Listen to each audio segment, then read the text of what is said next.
উত্তর ২৪ পরগনার বসিরহাট মহকুমার বসিরহাট পৌরসভার ২৩টি ওয়ার্ডের মধ্যে তার মধ্যে বেশ কয়েকটি ওয়ার্ড যেমন ৬, ৭, ১২, ১৩, ১৭ বেশ কয়েকটি ওয়ার্ডেই যে ৩ টাইম কলের জল আসে, বিশেষ করে সকাল, দুপুর, রাত্রিবেলা ১ ঘন্টা করে, সেই জল দুর্গন্ধ, খাওয়ার অযোগ্য গত কয়েকদিন ধরেই।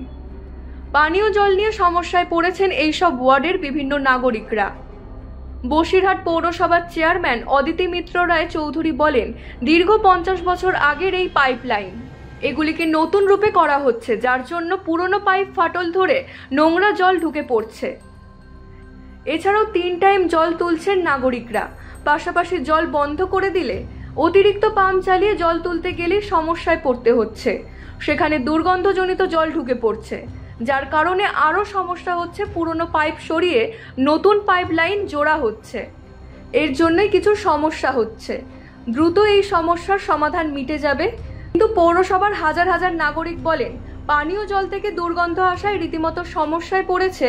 একদিকে যেমন পেটের রোগ, অন্যদিকে অসুস্থ হওয়ার আতঙ্কে ভুগছে বসিরহাট পৌরসভার একাধিক ওয়ার্ডের বাসিন্দারা।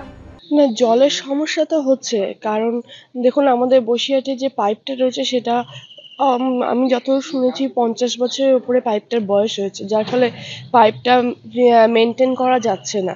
আমরা চেষ্টা করছি সম্পূর্ণই নতুন পাইপে জলটা যাতে দেওয়া যায়।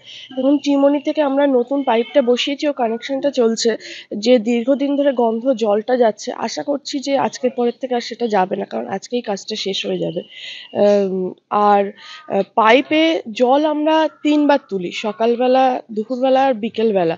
বিকেলের পরে আমাদের কোনো জল তোলা হয় না, কিন্তু তারপরে সাধারণ মানুষ যেটা করছে যে পাম্প আর মোটর লাগিয়ে লাগিয়ে পাইপের থেকে ডাইরেক্ট জলটা তুলে নিচ্ছে। এর ফলে মাটির তলায় যে পাইপটা থাকছে ও ড্রেনের জলটা চুয়ে চুয়ে এতটাই পাইপটা নরম হয়ে যাওয়ার জন্য বেশি নোংরা জল ঢুকে যাচ্ছে। বেশি নোংরা দুর্গন্ধ জলটা আসছে সকালবেলার দিকটাই ১ ঘন্টা আসে। আমরা মোটর ছাড়ার পরে ওই জলটা পরিষ্কার হতে প্রায় ঘন্টা দেড়েক সময় লেগে যাচ্ছে। তারপরে দেখবেন বিকেলের দিকে বা দুপুরের দিকে অতটা ওই পরিমাণ গন্ধ জল আসছে না। এটা পাইপ চেঞ্জের ফলে? পাইপ চেঞ্জের ফলে না, এটা যে পুরনো পাইপটা রয়েছে সেইটায় মানুষ মোটর লাগিয়ে লাগিয়ে ডাইরেক্ট জল তুলে নিচ্ছে, যার ফলে পাইপটা ফাঁকা হয়ে যাচ্ছে ভেতরে, আর ওপর থেকে মাটির প্রেসারে নোংরা জলটা ভেতরে ঢুকে যাচ্ছে। এই জন্য আমরা নতুন পাইপে শিফট করে দিচ্ছি। সমস্যা হচ্ছে, আমরা ১২ নম্বর ওয়ার্ডের বাসিন্দা, জলের লাইনের সমস্যা হচ্ছে। এই পাইপ লাইন লিক হয়ে গিয়েছে, যার ফলে যে পচা নোংরা জল ঢুকছে, কোনো মানুষ জল পাচ্ছে না, ভালোভাবে জল পাচ্ছে না। পাইপ চেঞ্জ করে এখন লাইন কানেকশন জুড়িনি এখনো।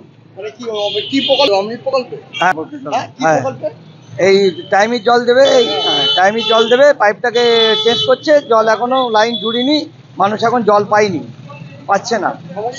সমস্যা হচ্ছে, ভীষণ পচা জল, নোংরা জল, একদম মানুষ ব্যবহার করতে পারছে না। আপনার নাম? Abdul Hakim Mondal. Bureau report, U Bangla TV.